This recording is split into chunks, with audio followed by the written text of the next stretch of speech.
Praise lord. ఈ దిన వాగ్దానము కీర్తనలు 81:6.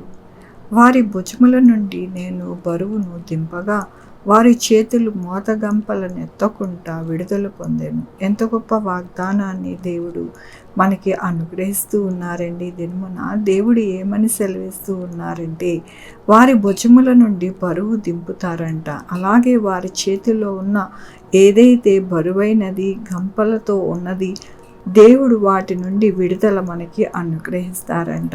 మన భుజముల మీద భారమును మనము దింపుకోలేము, కానీ మన దేవుడు మన యొక్క భుజముల మీద ఉన్న భారమును ఆ యొక్క దేవుని యొక్క కృప చేత దింపుతాను అంటూ ఉన్నారు. మన భారము ఎలాంటిది? అనారోగ్యమైనదా, లేకపోతే అప్పుల బాధ, లేకపోతే మన జీవితాలలో ఆశీర్వాదము లేదా, మన బిడ్డలు మంచిగా ఎదగట్లేదా, వారి జీవితంలో ఉద్యోగం లేదా, వారికి మంచి చదువు లేదా, ఏ భారము చేత మనము బాధపడుతూ ఉన్నామో దేవుడు ఈ దినమున మనకి సెలవిస్తూ ఉన్నారు. మీరు మీ యొక్క భారములను నేను దింపుతాను, మీ యొక్క భారాల నుండి విడుదల అనుగ్రహిస్తాను అంటూ ఉన్నారు. మన భుజముల నుండి మనము ఎంతగానో దింపుకోలేని భారము కలిగి ఉంటాం. మన అనారోగ్యము మనం సరిచేసుకోలేం, మన బిడ్డల భవిష్యత్తు మనం సరిచేసుకోలేం, మన యొక్క పరిస్థితులు బాగు చేసుకోలేం. కానీ మన దేవుడు, మనము కలిగిన దేవుడు మనకి ఎంతగానో సహాయం చేస్తాను అంటూ ఉన్నారు. దేవుని యొక్క వాక్యంలోని మీ దేవుడు మిమ్మను ఆశీర్వదించును, దేవుడు మిమ్మను దీవించును, బూదిగంత నివాసులందరూ ఆయన యందు భయభక్తులు నిలుపుదురు. అవునండి, మన యొక్క దేవుడు మనల్ని ఆశీర్వదించి మనల్ని దీవించి ఆయన కృపచేత మనము భయభక్తులు కలిగి ఆయన యందు మనము ఎల్లప్పుడూ కూడా సంతోషించే వారిగా మనము ఉంటామని సెలవిస్తూ ఉన్నారు. అందరికీ కూడా అవసరత కావాలి, ఎందుకంటే దేవుని యొక్క కృపచేతే మన యొక్క కష్టము, బాధ, బరువు అంతా కూడా తీరుతుందని దేవుడు సెలవిస్తూ ఉన్నారు. అదే కాకుండా దేవుడు మనల్ని ఆశీర్వదిస్తారంట, దీవిస్తారంట.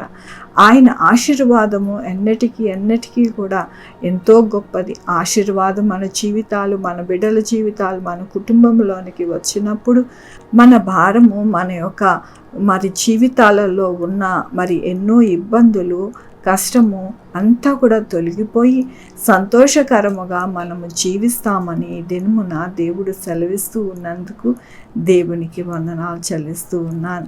ఈ దినమున పుట్టినరోజు, పెళ్లి రోజు, అనేక శుభదినములు చేసుకుంటున్న వారందరికీ కూడా నిండారుగా శుభాకాంక్షలు తెలియజేస్తూ ఉన్నానండి. మీ జీవితాలలో దేవుని యొక్క ఆశీర్వాదము, ఆయన బహుమానము, ఆయన దీవెన మీకు కలుగునుగాక. ప్రార్థించుకుందామండి. యెహోవా దేవా, నా తండ్రి, నా ప్రభా, మా భుజముల మీద ఉన్న భారమును తొలగించి మాకు ఎంతగానో నాయన బాధించే ప్రతి ఒక్క నాయన బాధను తీసివేసి మమ్మల్ని దీవించి ఆశీర్వదిస్తానని ఈ దినమున వాగ్దానము మీరు అనుగ్రహించారు. మీకు వందనాలు చెల్లిస్తూ ఉన్నా నాయన. నా తండ్రి, ఈ దినమున పుట్టినరోజు, పెళ్లి రోజు, అనేక శుభదినములు చేసుకుంటున్న వారందరినీ కూడా దీవించండి, ఆశీర్వదించండి, మీ కృపలో భద్రపరచండి నా ప్రభు. అలాగే నాయన మా కొరకు ప్రార్థించమన్న వారిని, వారి పిల్లలని, వారి యొక్క చదువులలో, వారి ఆరోగ్యములలో, వారి బిజినెస్లో, వాళ్ళ యొక్క జాబ్లో అన్నిట్లో తోడై ఉండండి నా ప్రభు. Sugar, BP, thyroid, heart problem, kidney problem, AIDS, cancer, నరాల బలహీనత, పారాసిస్, గ్యాస్ట్రిక్ ట్రబుల్, ప్రతి విధమైన అనారోగ్యాన్ని తీసివేసి స్వస్థపరిచే యెహోవా నేనన్న మీ కృపను అనుగ్రహించండి.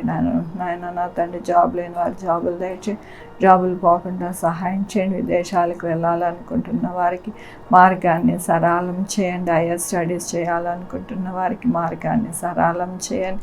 ఏ వ్యక్తి అయితే నాయన నా తండ్రి ఎంతో భారము కలిగి ఉంటూ ఉన్నారో వారి భారం అంతా కూడా తొలగించండి నా ప్రభు. నాయన నా తండ్రి, మంచి పంటలు పండడానికి సహాయం చేయండి.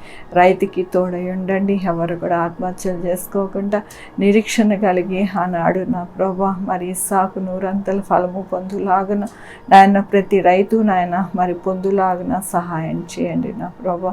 నాయన వరదలు, భూకంపాలు అవి రాకుండా నా ప్రభు నాయన నా తండ్రి, భూమి మీద ఉన్న ప్రతి ఒక్కరికి తోడై ఉండండి. అందరినీ కూడా ప్రొటెక్ట్ చేయండి నాయన. ఎవరు నశించిపోకుండా మీ రక్షణ భాగ్యాన్ని అందుకోవడానికి సహాయం చేయమని కోరుకుంటూ బిడ్డలందరినీ మీ పాదాల దగ్గర పెడుతూ నా ప్రభు నా రక్షణ యేసుక్రీస్తు పరిశుద్ధమైన నామమున అడిగి వేడుకుంటున్నాను తండ్రి. ఆమేన్. తండ్రి కుమార పరిశుద్ధాత్మ సదాకాలం మనందరికీ తోడై ఉండును గాక. ఆమేన్. God bless you.